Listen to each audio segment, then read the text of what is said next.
So what is going on, everyone? This is Fabi here, and for quite some time now people have been asking me in YouTube comments what it costs me to maintain this car. Now this is a 4.5-year-old to me C220 CDI Mercedes. So this car was new in 2012. I bought it in 2015 and it's been with me for 4.5 years now. So we are going to break this down into maintenance, repairs, and then I'm also going to talk about tires, because that's also something that I bought while having this car. We are also going to talk about how this car drives after all this time, if I still like it and stuff like that, but that's going to be later on in the video. So first of all, maintenance. We're going to break this down into years. So the first year I only did an oil change and oil filter change, and this cost me 140 euros or about $155 US. Second year I did a full filter change, so this means the particulate filter, the O2 filter, the diesel filter, and also the oil and the oil filter. This cost me $220, 220 euros or $240 US. Same in my third year, I changed all of the filters because the air is pretty polluted and there's a lot of dust around in my country. It's not really the best country to own a car in.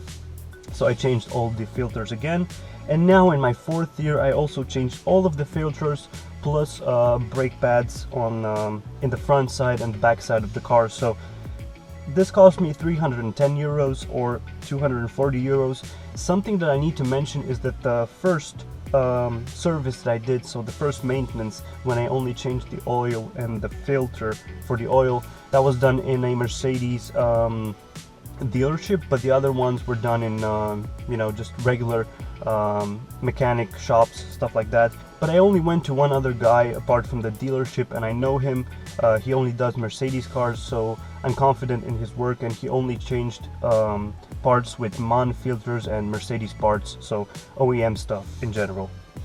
The only thing that I kind of cheaped out a bit on was the brake pads. I went with ATE brake pads. I know those are pretty good.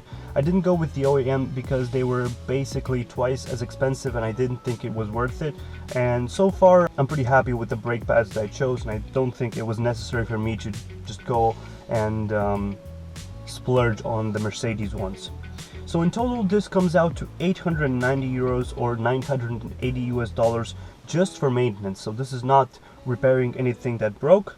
We're going to talk about that right now, actually. So in my third year of owning this car in 2018, as I went to my regularly scheduled service to change the oil and stuff like that, they said that I would need to change the water pump because it was about to break down, and it gets ugly if it breaks down while you're driving the car or stuff like that. So I changed it preemptively and I paid 290 euros for that.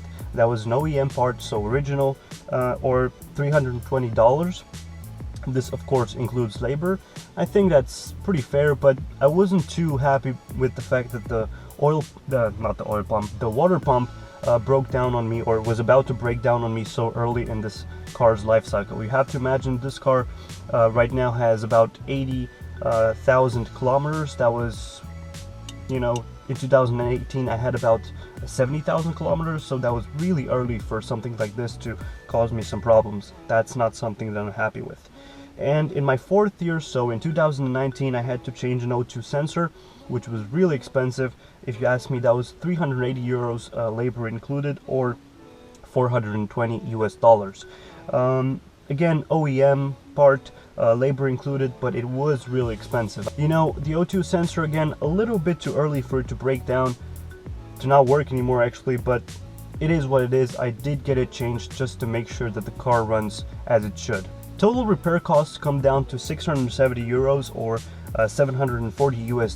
So over 4.5 years, this is not too bad, I would say.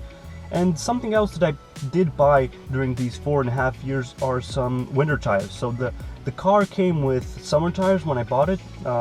Those were Continental tires, and I bought 4 Cooper winter tires, and I changed them, you know, every season. They cost me 360 euros for all 4 of them, so that's not too bad. That's pretty cheap actually.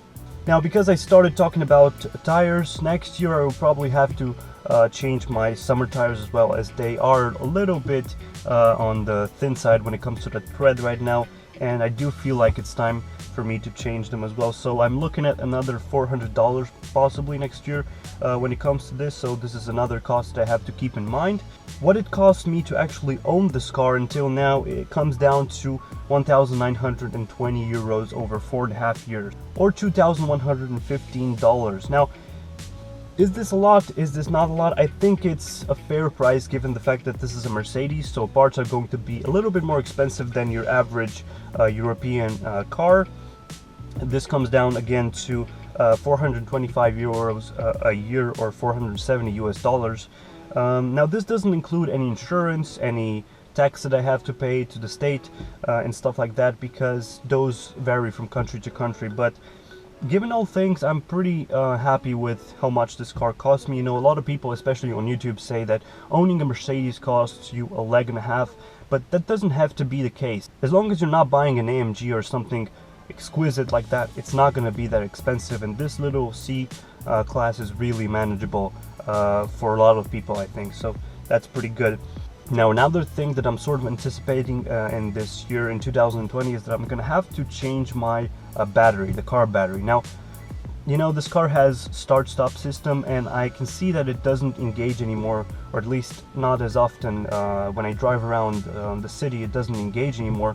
So it's not really that big of a bummer. I keep my car in the garage, and it always starts really quickly in the morning, and even after I leave work in the afternoon and it's been sitting outside in you know, 0 degree weather, 0 degrees Celsius weather, it's still not a big issue for me. It starts pretty quickly. But of course, the threshold for battery voltage when it comes to start-stop system is going to be a little bit higher, because you can't sit around in traffic waiting for the engine to start. So it has to be really quick. The battery needs to be charged, and so that's something that start-stop obviously has to take into consideration. But probably in next year I'm going to have to factor in this expense. Now that we've talked about all of these costs and all the maintenance, all of the repairs, driving the car still feels absolutely awesome. I still love driving the car. It's still a fun little car to drive.